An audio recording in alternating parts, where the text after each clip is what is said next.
Case लड़ेगो? ये madam बोलता case लड़ेगो, तो हमने हाँ किडनी बेच के केस लड़ेंगे। तो उसका माँ बाप अब क्या करेगा सर? नहीं होगा सर तो थाना में जान दे देंगे हम अपना।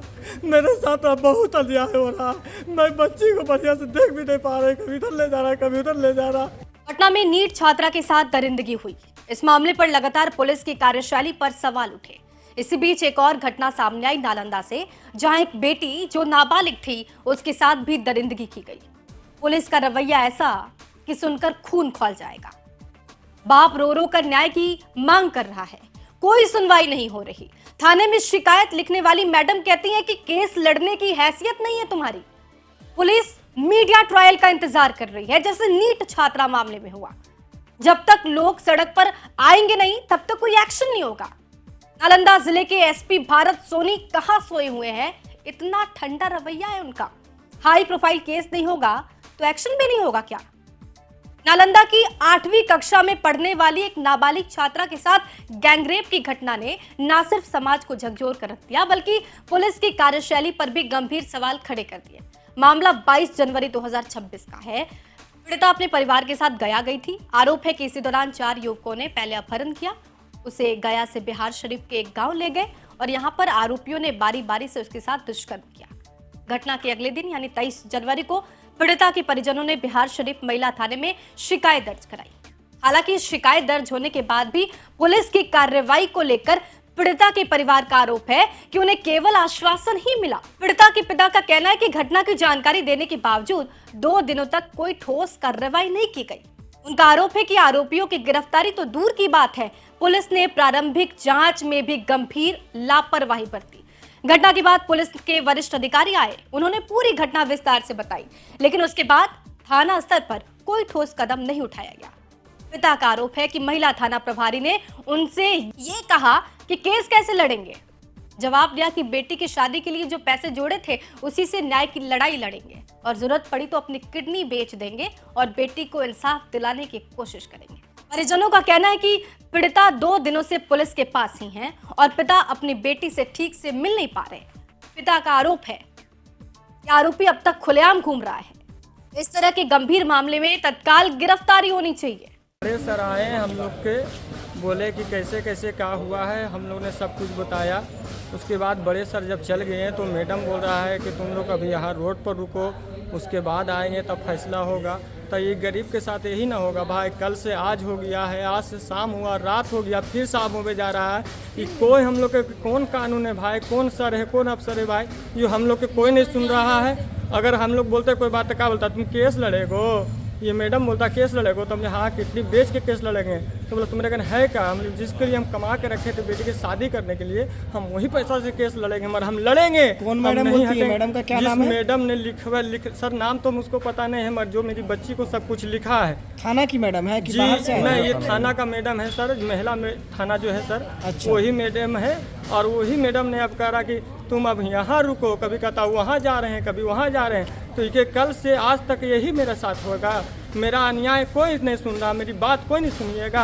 खाली कल कहते हो मेरी बच्ची को बिहने से अभी तक रख ले हो, फिर कहते हो कि बच्ची मेरे पास। मेडिकल हुआ कि नहीं बच्ची का? मेडिकल भी हुआ है सर मेरी बच्ची को। तो अभी क्यों रखा गया उनको, क्यों पास में उनको रखा? अब वो सर फिर उसको थाना ले जा रहा है सर, तो कभी वहाँ ले जा रहा है सर। क्या तो किसी चीज़ का दबाव बनाया जा रहा है आप पर? ये क्या सर बात? तो मेरे साथ तो अन्याय न हो रहा सर, गरीब के साथ। कोई भी काम होगा सर, जब सब कुछ मिलिए गया है, सब कुछ सच्चाई पता चलिए गया है, तो उसको कटकरा पर चढ़ाया जाए। हम इंसाफ चाहते हैं, हमको इंसाफ मिलना ना चाहिए सर। मेरे साथ ऐसा क्यों हो रहा है सर? मेरी बच्ची है तो इसका मतलब क्या है सर? मेरी बच्ची को ऐसा हुआ, बच्ची को कोई की भी बच्ची का अगर ऐसा होगा सर तो उसका माँ बाप अब क्या करेगा सर? नहीं होगा सर तो थाना में जान दे देंगे हम अपना। मेरे साथ अब बहुत अन्याय हो रहा है, मैं बच्ची को बढ़िया से देख भी नहीं पा रही, कभी इधर ले जा रहा है कभी उधर ले जा रहा।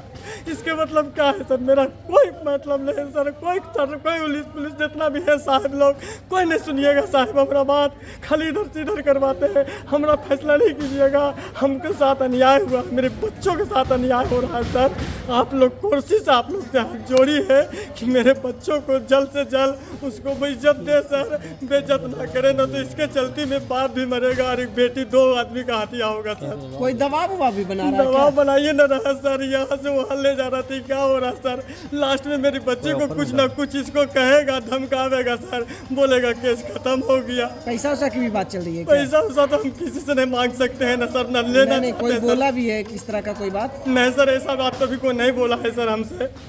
इस पूरे मामले पर पुलिस की कार्यशैली को लेकर कई गंभीर प्रश्न सामने आ रहे हैं। गैंगरेप के 3 दिन बाद भी घटनास्थल और पीड़िता के कपड़ों से जुड़े कोई सबूत सुरक्षित नहीं किए गए। एफआईआर दर्ज होने के करीब 24 घंटे बाद पीड़िता का मेडिकल परीक्षण कराया गया और अब तक किसी भी आरोपी की गिरफ्तारी नहीं हो सकी है। नालंदा के पुलिस अधीक्षक भारत सोनी का कहना है कि मामले को गंभीरता से लेते हुए एसआईटी का गठन किया गया है। उनके अनुसार महिला थाने में मामला दर्ज है, सभी आरोपियों की पहचान कर ली गई है और संभावित ठिकानों पर लगातार छापेमारी की जा रही है। मेडिकल जांच भी कराई गई और रिपोर्ट आने के बाद स्थिति और स्पष्ट कर पाएंगे। देखिए, उसमें एक एफआईआर दर्ज हम लोगों ने की है और अभी इसमें इन्वेस्टिगेशन हम लोग कर रहे हैं कि क्या घटना घटित हुई थी। जैसा पता चला प्रारंभिक इन्वेस्टिगेशन में कि जो पीड़िता है वो पूर्व से जो अभियुक्त है उससे परिचित थी और उसमें हम लोग लगातार अभियुक्तों की पहचान हम लोगों ने कर ली है। लगातार अभियुक्तों के घरों में हम लोग छापामारी कर रहे हैं। उसके अलावा एक विशेष जो है टीम भी हम लोगों ने गठित की है और उसके अलावा जितने भी बिंदु हैं उन सब पे हम लोग अनुसंधान करके कार्रवाई कर रहे हैं। अभी तक किसी की गिरफ्तारी अभी नहीं हुई। कल रात को प्राथमिकी दर्ज हुई थी। संभावित घरों की पहचान हो गई है, उनके ठिकानों की पहचान हो गई है और अभियुक्तों की भी शिनाख्त हो गई है। तो आगे हम लोग लगातार रेड करके हम जल्दी से जल्दी उनको अरेस्ट करेंगे, नहीं तो जो वारंट और कुर्की की कार्रवाई है वो भी लगातार हम साथ साथ में कर रहे हैं। हालांकि पुलिस के दावों के बावजूद पीड़िता का परिवार खुद को असहाय और ठगा हुआ महसूस कर रहा है। सवाल यह है कि जब मामला नाबालिग से जुड़ा है और आरोप गैंगरेप जैसे गंभीर अपराध का है तो फिर जांच और गिरफ्तारी में इतनी देरी क्यों हो रही है। नालंदा की यह घटना एक बार फिर ये सोचने पर मजबूर करती है कि क्या न्याय की रफ्तार पीड़िता की सामाजिक स्थिति पर निर्भर करती है। जब परिवार दर दर भटकने को मजबूर हो और आरोपी खुले में घूमता रहे तो कानून और व्यवस्था पर भरोसा कैसे कायम रह पाएगा।